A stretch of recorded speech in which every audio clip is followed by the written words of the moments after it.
Abbas அவர்களே, நல்லாட்சிக்கான மக்கள் இயக்கத்தின் செயலாளர் சகோதரர் சபீல் நலபி அவர்களே, இந்த நிகழ்வுக்கு வருகை தந்திருக்கும் அனைத்து சகோதரர்களே, வீடுகளில் அமர்ந்து கொண்டு இந்த நிகழ்வை செவிமடுத்துக் கொண்டிருக்கும் அன்பின் சகோதரிகளே, தாய்மார்களே, அனைவருக்கும் அன்பின் பணிவு.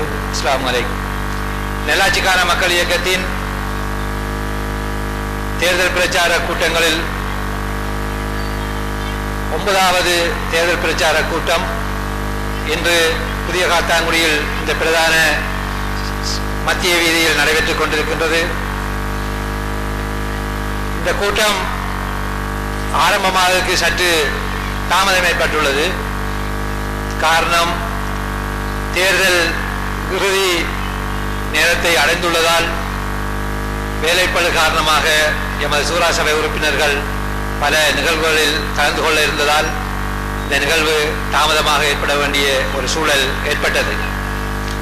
நல்லாட்சிக்கான மக்கள் இயக்கத்தை பொறுத்தளவில் 2006ஆம் ஆண்டு முதலாக தேர்தலில் இறங்கிய போது நல்லாட்சிக்கான மக்கள் இயக்கத்தை பெரிதாக மக்கள் மத்தியில் நாம் அறிமுகப்படுத்தியிருக்காவிட்டாலும் ஓரளவாவது மக்கள் நல்லாட்சிக்கான மக்கள் இயக்கத்தின் நடவடிக்கையை புரிந்து கொண்டிருந்தார்கள். கடந்த 4 வருடங்களின் பின்னர் நல்லாட்சிக்கான மக்கள் இயக்கம் தொடர்ச்சியாக செய்த சமூக வேலை திட்டங்களுக்கு அமைய தற்போது நல்லாட்சிக்கான மக்கள் இயக்கத்தை மக்கள் அங்கீகரித்ததன் பேரில் மக்கள் சாரி சாரியாக நல்லாட்சிக்கான மக்கள் இயக்கத்தின் கொள்கையின் பால் இன்று அணிதிரண்டு கொண்டிருக்கின்றார்கள். இதை சகிக்க முடியாத மாற்று அரசியல் கட்சிகளும் ஏனைய அரசியல்வாதிகளும் நல்லாட்சிக்கான மக்கள் இயக்கத்தை மீது சேறு பூசுவதிலும் அபாண்டமான பழிகளை சுமத்துவதிலும் மேடைகளில் ஏறி நின்று வசை பாடுவதிலும் எமது சகோதரர்களை திட்டி தீர்ப்பதிலும் அவர்களுடைய அந்தஸ்துகளையும் பதவிகளையும் மறந்த நிலையில் ஒரு சுத்த சுவாதீனமற்ற நிலையில் அவர்கள் மேடைகளில் கத்திக் கொண்டிருப்பதை நீங்கள் அவதானித்துக் கொண்டிருப்பீர்கள். நல்லாட்சிக்கான மக்கள் இயக்கத்தை பொறுத்தளவில் நாம் எந்த முஸ்லிம் சகோதரன் மீதும் அபாண்டமான பழி சுமத்தவோ, எந்த முஸ்லிம் சகோதரன் மீதும் வீணான கட்டுக்கதைகளை அவிழ்த்துவிடவோ அல்லது பொய்ப் பிரச்சாரங்களை அவிழ்த்துவிடவோ அல்லது அவர்களுக்கு எதிரான மொட்டை துண்டு பிரசுரங்களை வெளியிட்டு இரவில் வீடுகளில் வீசிவிட்டு செல்லவோ அல்லது வீதிகளில் போகும்போது அவர்களை துன்புறுத்தவோ அதற்கும் அப்பால் சென்று அவர்கள் மீது வசை பாடுவதையோ நாம் எந்த கட்டத்திலும் அனுமதிப்பதும் இல்லை. நல்லாட்சிக்கான மக்கள் இயக்கம் அதை செய்வதும் இல்லை. நாம் கடந்த காலங்களில் கடந்த 20 வருடங்களுக்கு மேலாக இந்த பாதையில் அரசியல் என்ற பெயரில் நடந்த அரசியல் வன்முறை கலாச்சாரம், அதைத் தொடர்ந்து இங்கு நடந்த அபிவிருத்தி என்ற பெயரில் நடந்த ஊழல், அபிவிருத்தி என்ற பெயரில் நடந்த நிதி மோசடி, நிர்வாகம் என்ற பெயரில் இங்கு நடந்த நிர்வாக சீர்கேடுகள் என்பவற்றை தொடர்ச்சியாக மக்களுக்கு அறிவுறுத்தியதன் பயனாகவே நல்லாட்சிக்கான மக்கள் இயக்கத்தை இன்று மக்கள் அங்கீகரித்த வண்ணம் இருக்கின்றார்கள். இந்த நிலையில் தான் நல்லாட்சிக்கான மக்கள் இயக்கம் தொடர்ச்சியாக மக்களை அறிவூட்டும் பணியில் நாம் ஈடுபட்டு வருகின்றோம். 2006ஆம் ஆண்டு நல்லாட்சிக்கான மக்கள் இயக்கம் தேர்தலில் இறங்கிய பின்னர் தொடர்ச்சியாக செய்த கல்வி சமூக நல வேலை திட்டங்களுக்கு அமைய நாம் ஆரம்பித்த 167 பி பிரிவில் கல்வி அபிவிருத்தி திட்டங்கள், நோயாளர்களுக்கான வைத்திய வசதிகள், அது தொடர்ச்சியாக தற்போது 167 சி பிரிவிலும் 167 ஏ பிரிவிலும், ஏன் இந்த காத்தாங்குடியில் உள்ள அனைத்து குடும்பங்களுக்குமான குடும்ப அட்டைகளை நாம் விநியோகித்து வருகின்றோம். இந்த நிலையில் கடந்த காலங்களில் நல்லாட்சிக்கான மக்கள் இயக்கம் ஆற்றி வந்த சேவைகளை நாம் தொடர்ந்தும் இந்த தேர்தலின் பின்னரும் முன்னெடுத்து செல்வோம் என்பதை நாம் உங்களுக்கு நாம் கூறி வைப்பதில் சந்தோஷம் அடைகின்றோம். நல்லாட்சிக்கான மக்கள் இயக்கம் கடந்த காலங்களில் செய்த அபிவிருத்திகளை நீங்கள் கண்கூடாக பார்த்திருப்பீர்கள். நாம் ஒரு மேம்பாலம் ஒன்றை மீரா பாலிகா பாடசாலைகளுக்கு முன்பாக அமைத்தோம். அரசியல் காழ்ப்புணர்ச்சியின் காரணமாக அந்த மேம்பாலத்தை இவர்கள் இடித்து தள்ளியதன் பின்னர் தற்போது நிலத்துக்கு அடியில் பாலம் அமைத்து அந்த பாலத்தால் மாணவர்களும் மக்களும் பிரயோசனப்படுத்தாத நிலையில் அது தண்ணீர் நிரம்பியதாக இப்போதும் உங்களுக்கு முன்னால் காட்சி அளிக்கின்றது.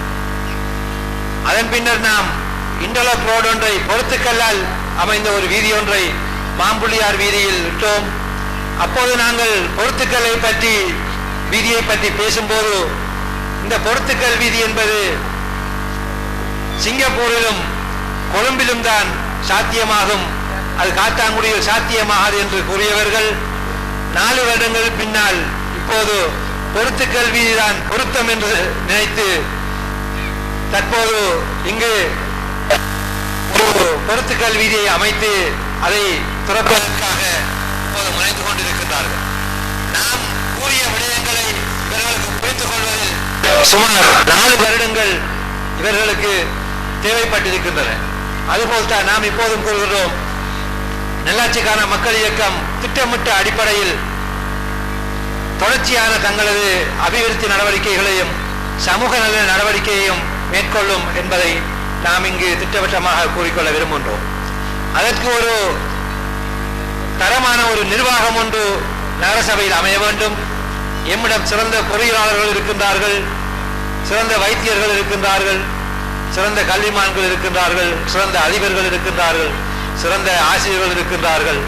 அவர்களை நாம் இந்த நகரசபையில் பிரதிநிதிகளாக தேர்வு செய்து அனுப்புவதன் மூலம் இந்த ஊர் திட்டமிட்ட அடிப்படையில் எப்படி வடிகால்களை அமைப்பது, எப்படி வீதிகளை அமைப்பது, எப்படி வீடுகளில் சேரும் குப்பைகளை அப்புறப்படுத்துவது போன்ற மக்களுக்கு அன்றாடம் பிரயோசனம் அளிக்கக்கூடிய அபிவிருத்திகளை திட்டமிட்டு இந்த ஊரில் செயல்படுத்துவதற்கு நல்லாட்சிக்கான மக்கள் இயக்கம் திடசங்கல்பம் பூண்டுள்ளது. கடந்த 25 வருடங்களாக கோடி கோடியாக நாம் இந்த ஊரில் கொட்டி இறைத்துள்ளோம் என்று கூறுபவர்கள் முக்கியமான இந்த 3 பிரச்சனைகளுக்கும், ஒன்று வீதி பிரச்சனை, ஒன்று வடிகால் பிரச்சனை, மூன்றாவது குப்பை பிரச்சனை, இந்த 3க்கும் இவர்கள் தீர்வு கண்டிருக்கிறார்களா என்று சொன்னால் கடந்த 25 வருடங்களாக இவர்களால் இந்த பிரச்சனைகள் 3க்குமே தீர்வு கட்ட முடியாமல் போனது. அப்படியாயின் இவர்கள் செலவழித்த கோடிகள் இந்த ஊருக்கு பயனளித்துள்ளனவா என்ற கேள்வி உங்கள் அனைவருக்கும் எழுந்த வண்ணம் இருக்கின்றது. இதோ இந்த வீதியை எடுத்து பாருங்கள். ஒவ்வொரு மழை காலத்திலும் இந்த வீதி எப்படி ஒரு ஆறாக மாறும் என்பதை இந்த வீதியில் வசிப்பவர்கள் அனைவரும் அறிவீர்கள். கடந்த 25 வருட காலத்தில் இவர்களது அபிவிருத்தியில் இந்த வீதி உள்ளடக்கப்படவில்லையா? அப்படியாயின் ஏன் இந்த வீதியை அவர்கள் சரியாக செய்து முடிக்கவில்லை? யாராவது ஒரு அமைச்சர் வரும்போது மட்டும் இந்த வீதிகளை முன்னன்காலுக்கு பெண்டேஜ் போடுவது போல் பெச் பண்ணிவிட்டு அடுத்த ஒரு மாதத்தில் அந்த வீதி பழுதடையும் நிலையில் தான் இவர்கள் இந்த வீதியை புனர்நிர்மாணம் செய்துவிட்டு அல்லது அபிவிருத்தி செய்துவிட்டு செல்வார்கள். ஆனால் நல்லாட்சிக்கான மக்கள் இயக்கம் கூறுவதெல்லாம் ஒரு திட்டமிட்ட அபிவிருத்தியின் ஊடாக ஒரு வீதியை அமைத்தால் அது தொடர்ச்சியாக 10 வருடங்களுக்கு அந்த வீதியை நாம் எந்த விதமான புனர்நிர்மாணமும் செய்ய தேவையில்லை என்ற அடிப்படையில் தான் நாம் திட்டமிட்டு வீதிகளை அமைப்போம். ஆனால் இவர்கள் கோடைக்கு அமைக்கும் வீதிகள் மாரி காலத்தில் கொத்தப்படுகின்றன என்பதை நீங்கள் உங்கள் கண்களால் பார்ப்பீர்கள். கடந்த வெள்ள அனர்த்தத்தின் போது இவர்களால் புல்டோசர் போட்டு கொத்தப்பட்ட வீதிகள் இன்னும் அதே நிலையில் தான் இங்கு காட்சி அளிக்கின்றன என்பதை நான் சொல்லி நீங்கள் அறிய வேண்டிய அவசியமில்லை. நல்லாட்சிக்கான மக்கள் இயக்கத்தை பொறுத்தளவில் திட்டமிட்ட அபிவிருத்தி என்பது இந்த ஊரை பொறுத்தளவில் ஒரு இன்றியமையாத தேவையாகும். காத்தாங்குடியை பொறுத்தளவில் 1.5 சதுர கிலோமீட்டர் பரப்பளவில் இந்த ஊர், ஒரு பக்கம் ஆறும் மறுபக்கம் கடலும் இருக்கும் இந்த ஊர் ஏன் மழை காலத்தில் வெள்ளத்தால் தாழ்கின்றது என்று கேட்டால் அந்த அதிசயம் இந்த காத்தாங்குடியில் தான் நடக்கின்றது.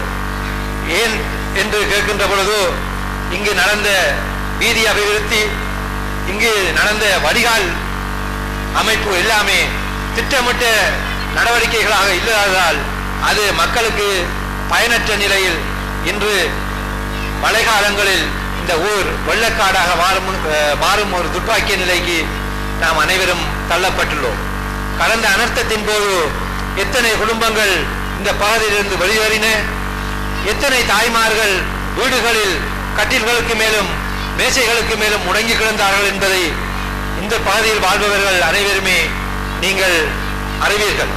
ஆனால் இந்த அரசியல்வாதிகள் உங்களுக்கு வந்த அனர்த்த நிவாரண பொருள்களை தங்களது வீடுகளிலும் தங்களது ஸ்டோர்களிலும் மறைத்து வைத்துவிட்டு இப்போது நீங்கள் ஒரு மாமூல் வாழ்க்கைக்கு திரும்பியதன் பின்னர் அவர்களது புகைப்படங்களை அந்த பார்சல்களில் அல்லது அந்த கோப்பை புத்தகத்தில் ஒட்டி அல்லது அந்த பேக்குகளில் போட்டு உங்கள் வீடுகளுக்கு அல்லது உங்களை வேறு இடங்களுக்கு அழைத்து மணித்தியால கணக்கில் வைத்திருந்து உங்களது வாக்குகளை பெறுவதற்காக அந்த பொருட்களை அந்த நிவாரண பொருட்களை உங்களுக்கு கப்பமாக வழங்கியிருந்தார்கள். நெல்லாட்சிக்கான மக்கள் இயக்கத்தை பொறுத்தவர்கள் யாருக்கும் கப்பம் வழங்கி வாக்கு வழங்கும் சிஸ்டம் எம்மிடத்தில் இல்லை. நாம் இந்த தேர்தல் காலங்களில் யாருக்கும் எந்த நிவாரண பொருட்களும் வழங்குவதில்லை. மக்கள் எப்போது பாதிக்கப்பட்டிருக்கின்றார்களோ அந்த நேரத்தில் தான் நெல்லாட்சிக்கான மக்கள் இயக்கம் தமது நிவாரண நடவடிக்கைகளை மேற்கொண்டது. வைத்திய முகாம்களை அமைத்தோம். நாம் ஹைராத் பள்ளியில் தொடர்ச்சியாக 5 நாட்கள் சமைத்த உணவுகளை சமைத்து பாதிக்கப்பட்ட இடங்களுக்கு நாம் எடுத்துச் சென்று வழங்கினோம். தொடர்ச்சியாக பாதிக்கப்பட்ட பாடசாலைகள், அரசு அலுவலகங்கள், மோசமாக பாதிக்கப்பட்ட வீடுகள், வீதிகள் என்பனவற்றை நீருழைக்கும் எந்திரத்தின் மூலம் நீர்களை நாம் வெளியேற்றினோம். அப்படியான மனிதாபிமான நடவடிக்கையை தான் நாங்கள் உடனடியாக மேற்கொண்டமே ஒழிய பொருட்களை பதுக்கி வைத்தோ அல்லது ஆயத்து குருசை போட்டோவில் அடித்துக் கொண்டு வீடுகளில் கொண்டு வந்து வழங்கியோ நாம் உங்களிடம் வாக்குகளும் கேட்கும் அந்த அயோக்கியத்தனமான நிலையில் நாம் இங்கு இல்லை. நாம் உங்களிடம் கேட்பதெல்லாம் நீங்கள் நெல்லாட்சிக்கான மக்கள் இயக்கத்தை புரிந்திருந்தால், எமது நேர்மையில் உங்களுக்கு நம்பிக்கை இருந்தால் எமக்கு வாக்களியுங்கள். இல்லையே எம்மை விட நேர்மையானவர்கள் இந்த ஊரில் இருந்தால் நீங்கள் அவர்களுக்கு வாக்களியுங்கள் என்றுதான் கேட்கின்றோம். நாம் சொல்வதெல்லாம் நீங்கள் நெல்லாட்சிக்கான மக்கள் இயக்கத்தின் நடவடிக்கைகளை அவதானியுங்கள். நெல்லாட்சிக்கான மக்கள் இயக்கத்தில் இருக்கும் பொறியியலாளர்களுக்கும் வைத்தியர்களுக்கும் நெல்லாட்சிக்கான மக்கள் இயக்கத்தில் இருக்கும் வர்த்தகர்களுக்கும் என்னை போன்றவர்களுக்கும் இந்த அரசியல் தேவையா என்பதை நீங்கள் சிந்தித்து பாருங்கள். நாங்கள் எவரும் ஒரு ஜேபி பட்டத்தை தானும் கடந்த 25 வருடங்களில் தாங்கவில்லை என்றுதான் நான் இங்கு கூறி வைக்க விரும்புகின்றேன். ஜேபி என்றவர்கள் இன்று வீதிகளில் நடமாடும் அனைவரும் இன்று அரசியல்வாதிகளின் குண்டர்களாக அவர்கள் ஜேபியாக மாறியிருக்கின்றார்கள். நீங்கள் ஒரு போமை அவர்களிடம் எடுத்துச் சென்றால் அதை எப்படி ரெக்கமெண்டேஷன் பண்ணுவது என்பது கூட இந்த ஜேபிமாருக்கு தெரியாத நிலையில் தான் அவர்கள் கையெழுத்தை மட்டும் வைத்து உங்களிடம் தருகிறார்கள். நீங்கள் விரும்பிய மாதிரி எழுதிக் கொள்ளுங்கள் என்று. அப்படியாயின் நீங்கள் சிந்தித்து பார்க்க வேண்டும், இந்த ஜேபிமாரை உருவாக்கியவர்கள் யார்? இங்கு ஊழல் செய்யும் ஊழல் பேர்வழிகள் தான் இங்கு தொடர்ச்சியான ஊழல் பேர்வழிகளை உருவாக்கி கொண்டிருக்கின்றார்கள். இன்று உலகம் ஓரொரு திசையை நோக்கி சென்று கொண்டிருக்கின்றது. ஊழல் செய்த அரசியல் தலைவர்கள், ஊழல் செய்த சமூக தலைவர்கள் இன்று நாட்டை விட்டே ஓடும் நிலைக்கு இன்று மக்கள் கிளர்ச்சி எழுந்துள்ளது. அதுபோல்தான் இன்றும் சகோதரர்களும் காத்தாங்குடியில் உள்ள சகோதரிகளும் சிந்திக்க துணிந்திருக்கிறீர்கள், சிந்திக்க ஆரம்பித்திருக்கிறீர்கள். நீங்கள் ஒரு கணம் சிந்தித்து பாருங்கள். நெல்லாட்சிக்கான மக்கள் இயக்கம் சொல்வது என்ன? அவர்கள் என்ன செய்ய போகின்றார்கள்? அவர்கள் என்ன செய்ய நினைக்கின்றார்கள்? அவர்கள் ஊழல் பேர்வழிகளா? கடந்த காலங்களில் ஒரு ஆசனத்தை மட்டும் வைத்துக் கொண்டு ஒரு சதத்தை தானும் அவர்கள் நகர சபையில் சம்பளமாக பெற்றார்களா என்பதை நீங்கள் சற்று சிந்திக்க வேண்டும். 167 சி பிரிவில் உள்ள இந்த ஹிஸ்புல்லா அசஹரா பாடல் பாடசாலைக்கு கடந்த 1 வருட காலம் நான் நகரசபையில் இருந்தபோது முதல் 2 மாத சம்பளத்தை எடுத்து சுவர் கட்டியவன் எனது சம்பள பணத்தை தான் என்பதை நான் இங்கு கூறி வைக்க விரும்புகின்றேன். அடுத்த 3 மாத தனது சம்பள பணத்தை காத்தாங்குடி கடற்கரையில் உள்ள மெரின் டிரைவ் அந்த வீதியை நதியா பீச்சிலிருந்து கூனச்சுமுனை வரைக்கும் உள்ள அனைத்து போஸ்ட்களிலும் இன்று தொங்கிக் கொண்டிருந்த எனர்ஜி லைன் பல்புகள் எனது 15,000 ரூபாய் 3 மாத சம்பளத்தில் தான் அங்கு மின்சார விளக்குகள் போடப்பட்டன. அதன் பின்னர் ஹைராத் ஏரியாவுக்கு நான் ஒரு மையத்தின் நடுவுக்கு சென்ற போது அங்குள்ள ஒரு சகோதரர் சொன்னார், கடந்த 20 வருடங்களாக இந்த ஹைராத் பாடசாலை இருளில் மூழ்கி கொண்டிருக்கின்றது. இங்கு எந்த விதமான மின்சார வசதியும் இல்லை. அந்த பகுதியில் உள்ள நடத்தை கெட்டவர்கள், அரசியல்வாதியின் குண்டர்கள் அந்த பாடசாலையை இரவில் கஞ்சா குடிப்பதற்கும் போதை பாதிப்பதற்கும் பயன்படுத்துகிறார்கள். நீங்கள் தயவு செய்து உங்களது சம்பள பணத்தை எடுத்து இந்த பாடசாலைக்கு மின்சாரத்தை வழங்குங்கள் என்று சொல்லி அவர் கேட்டார். பல அரசியல்வாதிகள், பல அமைச்சர்கள், பல மண்ணின் மைந்தர்கள், ஏன் தானை தளபதிகள் அந்த பாடசாலைக்கு பல மாதங்களாக, பல வருடங்களாக விஜயம் செய்திருக்கிறார்கள். பல விழாக்கள் எடுத்திருக்கிறார்கள். பல கட்டு வெடில்கள் கொளுத்தப்பட்டுள்ளன, பல மாலைகள் போடப்பட்டுள்ளன. ஆனால் எவருமே அந்த பாடசாலைக்கு மின்சார வசதியை வழங்கவில்லை. நாம் வழங்குவோம் என்று சொல்லி அதிபருக்கு வாக்களிப்பார்கள், அத்துடன் அவர்கள் சென்று விடுவார்கள். கடந்த 20 வருடங்களாக இருளில் மூழ்கிக் கொண்டிருந்த அந்த பாடசாலைக்கு மின்சார வசதிக்கு தேவைப்பட்ட ஆக 15,000 ரூபாய் மாத்திரமே தான் தேவைப்பட்டது. ஒன்றும் 1,50,000 ரூபாய் தேவைப்படவில்லை. நான் அந்த சகோதரர் கூறும்போது நான் நினைத்தேன், ஒருவேளை 1,50,000 தேவைப்படுமோ இந்த மின்சாரம் வழங்குவதற்கு என்று நான் நினைத்தேன். அப்படியாக இந்த 1,50,000 ரூபாய் பணத்தில் எப்படி நான் அந்த பாடசாலைக்கு மின்சாரத்தை கொடுப்பது என்று யோசித்துக் கொண்டிருந்த போது நான் மறுநாள் காலை மின்சார அத்தியட்சகர் சகோதரர் மாஹிர் அவர்களை சந்தித்து அவர்களிடம் ஹைராத் பாடசாலைக்கு மின்சாரம் வழங்குவதற்கு உங்களது எஸ்டிமேட் என்ன என்று கேட்டபோது அவர் வெறும் 15,000 ரூபாய்க்குள் இந்த மின்சாரத்தை வழங்குவதற்கு நீங்கள் அந்த பணத்தை செலுத்தினால் எனக்கு 4 நாட்கள் அவகாசம் தாருங்கள், நான் மின்சாரத்தை வழங்குவேன் என்று என்னுடன் உறுதியளித்தார். நான் உடனடியாக எனது 2 மாத சம்பளத்தையும் மேலதிகமாக இன்னும் ஒரு 5,000 ரூபாயையும் சேர்த்து 15,000 ரூபாயை கல்லடி மின்சார அத்தியட்சகரிடம் கட்டியதன் பின்னர் 4 நாட்களில் அந்த பாடசாலைக்கு மின்சாரம் வழங்கப்பட்டது. சகோதரி, அந்த பாடசாலைக்கு ஒரு அரசு சார்பற்ற நிறுவனத்தினால் வழங்கப்பட்ட ஒரு கம்ப்யூட்டர் இயந்திரம் மின்சாரம் இல்லாததால் 1.5 வருடங்களாக பாவிக்க முடியாத நிலையில், ஒரு பழுதடைந்த நிலையில் தான் அந்த கம்ப்யூட்டர் அந்த பாடசாலையில் இருந்து என்கிற செய்தியை நான் இன்று சொல்லி வைக்க விரும்புகின்றேன். இன்று அந்த பாடசாலை மின்னொலியில் அந்த மாணவர்கள் இரவில் டியூஷன் கிளாஸ்க்கு போய் வருகின்றார்கள் என்று சொன்னால் அதற்கு காரணம் இந்த நல்லாட்சிக்கான மக்கள் இயக்கத்தின் நகரசபை உறுப்பினரின் சம்பள பணம் தான் என்பதை நான் இங்கு கூறி வைக்க விரும்புகின்றேன். இங்கு இருந்த ஒரே ஒரு நகரசபை உறுப்பினர் பதவியை மட்டும் வைத்துக் கொண்டு இந்த நல்லாட்சிக்கான மக்கள் இயக்க உறுப்பினர்களுக்கு இப்படியான சேவையை செய்ய முடியும் என்று சொல்லி சொன்னால், எதிர்வரும் நகரசபை தேர்தலில் நகரசபை உறுப்பினர்களாக நல்லாட்சிக்கான நகரசபை உறுப்பினர்கள் 6 பேர் சென்றால் அந்த இடத்துக்கு மாதம் 70,000 ரூபாய் எங்களது சம்பள பணம் அங்கு மிஞ்சும். அப்படியாயின் எத்தனை பாடசாலைகளுக்கு நாங்கள் மின்சாரத்தை வழங்கலாம், எத்தனை மாணவர்களுக்கு ஸ்காலர்ஷிப்களை வழங்கலாம், எத்தனை ஏழை குமர்களுக்கு நாம் எங்களது சம்பள பணத்தில் இருந்து அவர்களுக்கு உதவிகளை வழங்கலாம் என்பதை நீங்கள் சற்று சிந்திக்க வேண்டும். அங்கு என்ன நடந்தது? நகரசபைக்கு நேரத்துக்கு கூட்டத்துக்கு சமூகம் அளிக்க மாட்டார்கள். சமூகம் அளிக்காதவர்களுக்கு சம்பளம் வழங்க வேண்டாம் என்று சொல்லி ஒரு தீர்மானத்தை எடுங்கள் என்றால் அதை எடுக்க மாட்டார்கள். மெத்தப்பள்ளியில் சம்மேளனத்தில் நடந்த ஒரு கூட்டத்தில் ஜமீத் உலமா சம்மேளனம் நகரசபை உறுப்பினர் அவர்கள் அனைவரும் கூடியிருந்த அந்த கூட்டத்தில் நான் சொன்னேன், நல்லாட்சிக்கான மக்கள் இயக்கத்தின் சார்பாக நான் கேட்கின்றேன், நல்லாட்சிக்கான மக்கள் இயக்க உறுப்பினர்களை தவிர இங்கு இருக்கும் ஏனைய ஆளுங்கட்சி உறுப்பினர்கள் தங்களது கைகள் கரைபடியாத கரங்கள் என்று சொல்லி சொன்னால் மெத்தப்பள்ளியில் சென்று சத்தியம் செய்ய வாருங்கள், முடிந்தால் இப்போது வந்து செய்யுங்கள் என்று கேட்டபோது அவர்கள் தலையை குனிந்து கொண்டு அங்கு இருந்தார்கள்.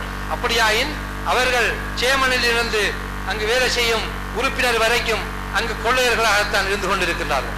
நான் அபர்ணையில் ஒரு செமினாருக்கு சென்றிருந்த சமயம் அங்கு நான் அந்த செமினாரில் கலந்து கொண்ட போது உள்ளூராட்சி ஆணையாளர் தயாபரன் அவர்கள் பேசும்போது கூறினார், மட்டக்களப்பு மாவட்டத்தில் காத்தாங்குடி நகரசபையில் தான் கூடுதலான ஊழல் மோசடிகள் நடக்கின்றன.